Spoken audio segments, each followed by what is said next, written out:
You know him. You might have seen him in the comment sections. You might have seen him in a friend who's grown distant.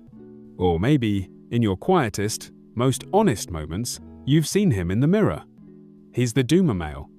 He's the young man who has looked at the state of the world, the crushing debt, the chaotic dating market, the endless political division, the feeling of profound loneliness in a hyper-connected world, and he has come to a conclusion that is both simple and soul-crushing. It's over. The promise of a good life, the one our parents had, is a lie. The game is rigged, and the only logical response is to check out, to stop trying, to embrace the slow, quiet comfort of giving up. This isn't just teenage angst. This is a deep, philosophical surrender. But what if I told you this surrender, this nihilism, isn't just a passive feeling? What if it's an active temptation? A dark, seductive ideology that offers a strange kind of freedom. Today, we're pulling back the curtain on the doomer Malano to judge him, but to understand the powerful philosophy that is tempting him to walk away from it all. To truly understand this phenomenon, we need to see it for what it is: a battle for the modern male soul. On one side, you have the relentless pressure for self-improvement and masculine purpose, the call to build, to strive, to overcome. On the other, you have this powerful pull towards nihilism. But this isn't just simple apathy. This doomer mindset has a name and a surprisingly complex intellectual backbone. It's a dark branch of a philosophy called Accelerationism, which argues that the best way forward is to let society collapse and to embrace the chaos. In this video, we're not just defining a meme. We're going to diagnose the 3 core temptations that make this philosophy so appealing. We'll explore the ideas of thinkers like Nick Land who gave this despair a voice.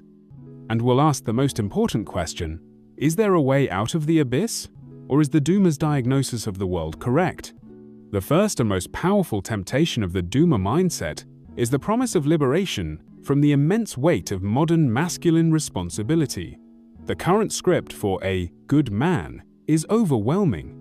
Be emotionally intelligent but stoic. Be a high earner but have work-life balance. Be fit. Be politically aware. Be the stable rock for everyone around you. The doomer looks at this impossible checklist and says, "No, thank you." This is where the ideas of accelerationism subtly seep in.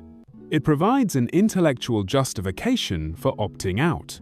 Why struggle to build a career when automation and economic instability make it a gamble? Why try to build a family when cultural norms feel fractured and hostile? The philosophy whispers, the system is already broken. Your personal failure isn't a failure at all. It's a rational response to a collapsing structure. This transforms personal despair into a kind of political protest. It's a powerful psychic relief. You are no longer a man who failed. You are a prophet who saw the truth. Humans are meaning-seeking creatures. In the absence of traditional sources of meaning like religion or strong community, we search for a story to be a part of. The doomer mindset, powered by accelerationist thought, offers a surprisingly compelling one: the end of the world. Instead of being a lonely individual adrift in a meaningless world, the doomer becomes a spectator with front-row seats to the greatest show on Earth, the collapse of civilization. This narrative is incredibly seductive because it's simple, all-encompassing, and it makes you feel smart. You're one of the few who gets it. Philosopher Nick Land articulated the most extreme version of this.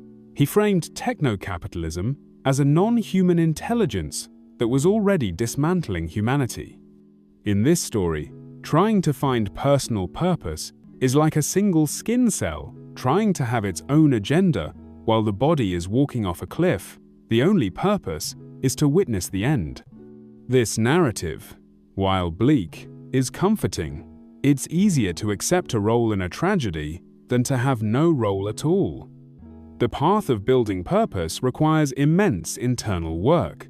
It demands shadow work confronting your own fears, your inadequacies, your anger, and your sadness. This is painful, messy, and difficult. The doomer philosophy offers a clean escape from this messy internal world.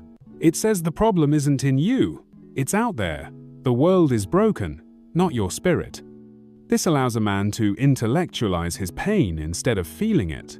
He can debate the finer points of societal collapse on a forum instead of having a difficult, vulnerable conversation with a loved one. He can blame the system for his loneliness instead of examining the internal barriers he has built against connection. It's a way to feel in control by detaching. The cold logic of collapse feels safer than the hot, unpredictable chaos of one's own heart. So we have these three powerful temptations: freedom from responsibility, the comfort of a grand narrative, and an escape from emotional work. It paints a bleak picture. But here is the secret, the twist in this story. The doomer's greatest temptation is the belief that he is a rational analyst, when in fact, he is a prisoner of his own unacknowledged grief.